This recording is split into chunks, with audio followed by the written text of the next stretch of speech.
magtanong ng isa. Pwede ako magtanong ng one question. Ngayon na yun. Hindi mo sila amuyin? Pwede mo Bakit may amoy ba dapat ang Meron.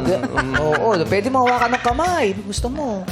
Oo. Hindi, magtatanong na lang ako. Sige, sige. Ano yung tatanong?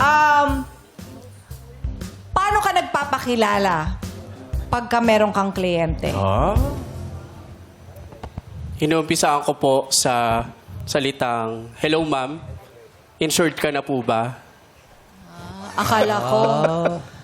Ano nga yung sinasabi nila? Yung may ano ka ba? Ha? Oo. Open-minded. Open-minded. Open-minded Networking yun. Networking yun.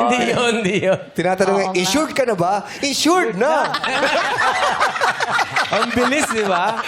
Yun daw Uy, okay ka na doon? Okay na ako doon. Tanong-tanong na lang. Wala nang ano. Oo, ayaw niyang kilatis. Ito tingnan naman mo, si, gumagano yung daliri, oh. Ito naman si Sir. Same question. Paano ka magpakilala pag may kliyente?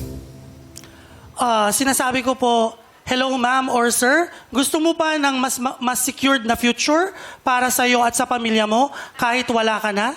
Mahaba yung sagot. Kahit wala ka na. Kahit wala ka na, pinatay. Una-una lang yan, eh. Pinatay. Nakakatakot naman yung tanong. Ano na? Gusto mo ba secure ka kahit wala ka na? Pinatay nga. Pero, Shokote.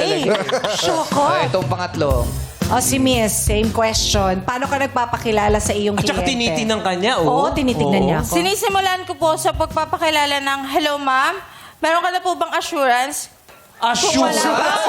Assurance? Kung wala Hindi pala pa, insurance sa binibenta. Assurance pala ito. Kung wala pa po, kumuha na kayo Assurance sa kung amin ng mahal mo ba insurance. talaga ako? Okay. Kinabahan lang siya. Kinabahan lang kaya sabi assurance. Okay na ba? Ano ka ba? Ate Red, Malay mo, nililin lang ka lang.